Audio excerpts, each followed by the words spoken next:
ವಿದ್ಯಾರ್ಥಿಗಳೇ, ನಾನು ಈ ದಿನ ನಿಮ್ಮ ಮುಂದೆ ಒಂದು ವಿಶೇಷವಾದಂತಹ ಮಾಹಿತಿಯನ್ನ ಹೇಳಿಕೆ ಇಷ್ಟಪಡ್ತಾ ಇದ್ದೀನಿ. ಕನ್ನಡ ನಾಡಿನ ಶ್ರೇಷ್ಠ ಕವಿ, ಜ್ಞಾನಪೀಠ ಪ್ರಶಸ್ತಿ ವಿಜೇತರು ಹಾಗೂ ಇಂಗ್ಲಿಷ್ನಲ್ಲಿ ಅತ್ಯಂತ ಪ್ರೌಢಿಮ್ಯ ಹೊಂದಿದಂತಹ ಕವಿಯಾದಂತಹ ಗೋಕಾಕ್ ಅವರು ಬರೆದಂತಹ ದ ಸಾಂಗ್ ಆಫ್ ಇಂಡಿಯಾ ಅನ್ನುವಂತಹ ಪದ್ಯದ ಒಂದಿಷ್ಟು ಮಾಹಿತಿಯನ್ನ ನಿಮಗೆ ಕನ್ನಡದಲ್ಲಿ ಹೇಳಿಕೆ ಇಚ್ಛಿಸ್ತಿದ್ದೀನಿ. ಯಾಕಂದ್ರೆ ಬಹಳಷ್ಟು ಈ ವಿಷಯವನ್ನು ನಾವು ಕನ್ನಡದಲ್ಲಿ ಅರ್ಥ ಮಾಡ್ಕೋಬೇಕಾಗಿರೋದ್ರಿಂದ ಒಂದು ವಿಶೇಷವಾದಂತಹ ಒಂದು ಪದ್ಯವಾಗಿದೆ ಇದು. ಸೊ ವಿ ಕೆ ಗೋಕಾಕ್ ಅವರು ಬರೆದಂತಹ ಈ ಪದ್ಯವು ಭಾರತ ದೇಶದ ಮತ್ತು ಭಾರತ ಮಾತೆಯ ಬಗ್ಗೆ ಹೊಗಳುವುದಷ್ಟೇ ಅಲ್ಲದೆ ಆಕೆಯ ಇತಿಹಾಸ, ಆಕೆಯ ಹಿರಿಮೆ, ಆ ಭಾರತೀಯರ ಸಾಧನೆ, ಭಾರತೀಯರ ಒಂದು ಮಹಾನ್ ಕಾರ್ಯದ ಕುರಿತು ಇದು ಹೇಳ್ತಾ ಹೋಗ್ತಿರೋದು ನಮಗೆ ಕಂಡು ಬರ್ತಾ ಇದೆ. ಪದ್ಮಶ್ರೀ ಜ್ಞಾನಪೀಠ ಪ್ರಶಸ್ತಿ ವಿಜೇತರಾದಂತಹ ವಿ ಕೆ ಗೋಕಾಕ್ ಅವರು ಭಾರತ ಮಾತೆಯನ್ನ ಶ್ರೇಷ್ಠ ಒಂದು ವ್ಯಕ್ತಿತ್ವದಲ್ಲಿ ಗುರುತಿಸ್ತಾ ಹೋಗ್ತಿದ್ದಾರೆ. ಭಾರತ ಮಾತೆಯಲ್ಲಿ ಕಂಡು ಬರುವಂತಹ ಭೌಗೋಳಿಕ ಒಂದು ಸನ್ನಿವೇಶವನ್ನ, ಅದರಲ್ಲಿ ಹಿಮಾಲಯವನ್ನ ಏನಂತ ಕರೀತಿದ್ದಾರೆ ಅಂದ್ರೆ ಆಕೆಗೆ ಇಟ್ಟಂತಹ ಕಿರೀಟಗಳು ಬೆಳ್ಳಿಯ ಕಿರೀಟಗಳಂತ ಹೇಳ್ತಿದ್ದಾರೆ ನೋಡಿ. ಹೌದಾ? ಈ ನಮ್ಮ ಭಾರತ ದೇಶದಲ್ಲಿ ಹಿಮಾಲಯ ಪರ್ವತದ ಶ್ರೇಣಿಗಳನ್ನ ಅವರು ಭಾರತ ಮಾತೆಯ ಕಿರೀಟ ಅಂತ ಹೇಳ್ತಾರೆ. ಯಾವ ಅಷ್ಟೇ ಅಲ್ಲ, ಈ ಭಾರತ ಮಾತೆಯ ಸುತ್ತಲೂ ಹರಡಿಕೊಂಡಿರುವ ಸಾಗರ, ಸಮುದ್ರ, ಸರೋವರಗಳನ್ನ, ಪಲ್ಲಿಗಳನ್ನ ಅವು ಭಾರತ ಮಾತೆಯ ಪಾದಗಳನ್ನು ತೊಳೆಯಲು ಇರುವ ಅಥವಾ ಹಾಲಿನ ಅಭಿಷೇಕ ಮಾಡಲು ಇರುವಂತಹ ಒಂದು ಧಾರೆಗಳು ಅಂತ ಕರೀತಾ ಹೋಗ್ತಿದ್ದಾರೆ ನೋಡ್ರಿ. ಅರಬ್ಬಿ ಸಮುದ್ರವಾಗಿರಬಹುದು, ಹಿಂದೂ ಮಹಾಸಾಗರವಾಗಿರಬಹುದು, ಅಷ್ಟೇ ಅಲ್ಲ ಬಂಗಾಳ ಕೊಲ್ಲಿಗಳಾಗಿರ್ಬೋದು, ಇವು ಭಾರತ ಮಾತೆಯ ಪಾದಗಳನ್ನು ತೊಳೆದು ಭಾರತ ಮಾತೆಯ ಪಾದಕ್ಕೆ ನಮಿಸ್ತಾ ಇದ್ದಾವೆ ಅನ್ನುವಂತಹ ಮಾತನ್ನ ಹೇಳ್ತಾ ಹೋಗ್ತಿದ್ದಾರೆ. ಹೌದಾ? ಅಷ್ಟೇ ಅಲ್ಲ, ಭಾರತದ ಇತಿಹಾಸದ ಬಗ್ಗೆ ಹೇಳ್ತಾ ಹೋಗ್ತಾರೆ.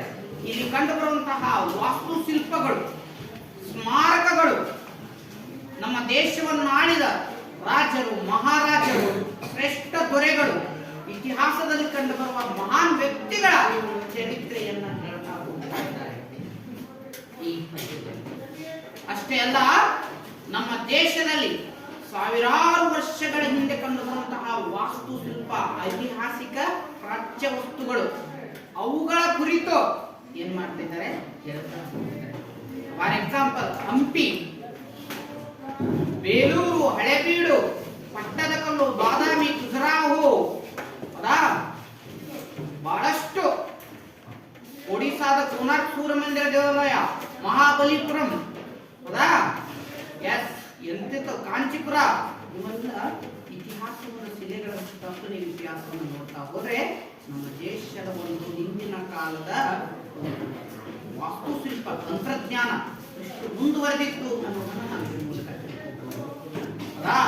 ಪಿರಾಮಿಡ್ ಕಟ್ಟಿರ್ಬೋದು, ಹೌದಾ, ಕ್ರಿಸ್ತತ್ವ ಪೂರ್ವದಲ್ಲಿ. ಆದರೆ ನೋಡ್ರಿ, ಅತ್ಯಂತ ವ್ಯವಸ್ಥಿತವಾದ ನಗರ ಯೋಜನೆಯನ್ನ ನಮ್ಮ ದೇಶದ ಹರಪ್ಪ ನಾಗರಿಕತೆಯಲ್ಲಿ ಕಂಡುಬರ್ತೇವೆ.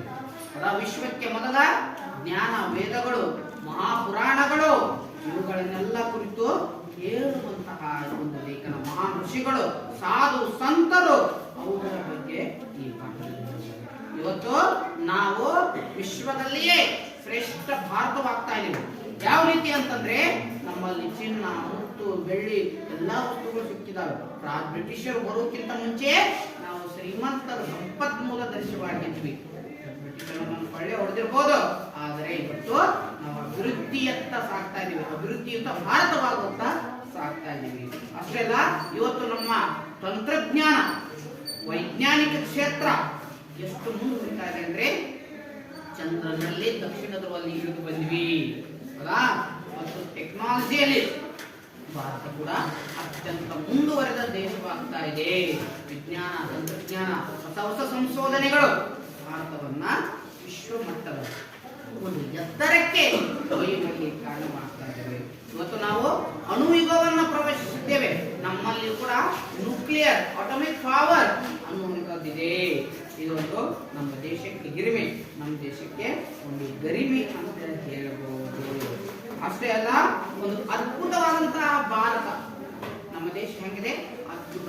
ವಿವಿಧ ಜನಾಂಗಗಳಿದಾವ ಇಲ್ಲೇ, ಆದರೂ ನಾವೆಲ್ಲ ಭಾರತೀಯರು. ವಿವಿಧ ಧರ್ಮ ಭಾಷೆಗಳೆಲ್ಲ ಇದಾವೆ, ಆದರೂ ನಾವೆಲ್ಲ ಭಾರತೀಯರಾಗಿ ಒಂದೇ ಕಡೆ ಬದುಕಿರಬಹುದು. ನಮ್ಮ ದೇಶದ ಇತಿಹಾಸದಲ್ಲಿ ಮಹಾನ್ ಜ್ಞಾನಿಗಳು ಕಂಡು ಬಂದಾರ, ಮಹಾನ್ ವೀರರು ಕಂಡು ಬಂದಾರ, ಮಹಾನ್ ಹೋರಾಟಗಾರರು, ಮಹಾನ್ ಸಾಧಕರು, ವಿಜ್ಞಾನಿಗಳು, ಸಾಹಿತಿಗಳು, ಕೃಷಿಕರು, ಹೌದಾ, ಕ್ರೀಡಾಪಟುಗಳು, ಎಲ್ಲರೂ ಶಿಕ್ಷಕರು, ತಜ್ಞರು, ಹೌದಾ, ಇಷ್ಟೆಲ್ಲ ಮಹಾನ್ ಕೊಡುಗೆಯನ್ನು ವಿಶ್ವದ ಎಲ್ಲಾ ದೇಶಕ್ಕೂ ಹೋಲಿಸಿದ್ರೆ ಭಾರತೀಯರೇ ಒಂದು ಅನ್ನುವಂಥದ್ದು ನಮ್ಮ ಕಣ್ಣಿಗೆ.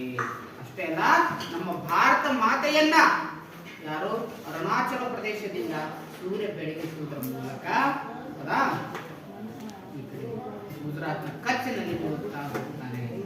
ಭಾರತಕ್ಕೆ ಸೂರ್ಯನ ಒಂದು ಆಶೀರ್ವಾದವು ಕೂಡ ಇದೆ ಅಂತ ಬಹಳಷ್ಟು ಇನ್ನೂ ಹೆಚ್ಚಿನ ವಿವರಗಳನ್ನು ಹೇಳ್ತಿದ್ದಾರೆ. ಹೇಳ್ಬೇಕಂದ್ರೆ ಸಾಹಿತ್ಯಗಳು, ಅತ್ಯಂತ ದೊಡ್ಡ ದೊಡ್ಡ ಕೃತಿಗಳು, ಸಾಧು ಸಂತರು ಈ ದೇಶದಲ್ಲಿ ಬಾಳಿ ಬೆಳಗಿ ಹೋಗಿದ್ದಾರೆ. ಅಷ್ಟೇ ಅಲ್ಲ, ನಮ್ಮಲ್ಲಿ ಹಲವಾರು ಸಮಸ್ಯೆಗಳಿದಾವ, ಅವುಗಳನ್ನು ನಾವು ತೊಡೆದು ಹಾಕಿ ಬದುಕುವತ್ತ ಸಾಗಬೇಕು. ಅಭಿವೃದ್ಧಿಶೀಲ ಭಾರತವನ್ನು ಇರಬೇಕು. ಇಂದಿನ ಇತಿಹಾಸವನ್ನ ನಾವು ತಿಳ್ಕೊಂಡು ಮುಂದಿನ ಇತಿಹಾಸವನ್ನ ಸೃಷ್ಟಿಸುವತ್ತ ಭಾರತೀಯರು ಸಾಗಬೇಕು ಅನ್ನುವಂಥದ್ದು ಡಿ.ಕೆ. ಗೋಕಾಕ್ ಅವರ ಒಂದು ವಿಚಾರ. ಭಾರತವನ್ನ ಅದ್ಭುತವಾದಂತಹದ್ದು ಅಂತ ಹೇಳ್ತಿದ್ದಾರೆ. ಹಲವಾರು ಸಾವಿರಾರು ವರ್ಷಗಳ ಇತಿಹಾಸ ಭಾರತಕ್ಕಿದೆ. ಪ್ರಾಚೀನ ಕಾಲದ ಇತಿಹಾಸ, ಅತ್ಯಂತ ಹಿಂದಿನ ಶಿಲಾಯುಗದ ಇತಿಹಾಸ ನಮ್ಮ ದೇಶದಲ್ಲಿ ಕಂಡುಬಂದಿದೆ. ಭಾರತ ಒಂದು ಅಭಿವೃದ್ಧಿ ದೇಶ ಅಂತ ನಾವು ಕರಿತಾ ಹೋಗ್ತಾ ಇದ್ದೇವೆ. ಇನ್ನು ಹೆಚ್ಚಿನ ಕ್ಲಾಸನ್ನ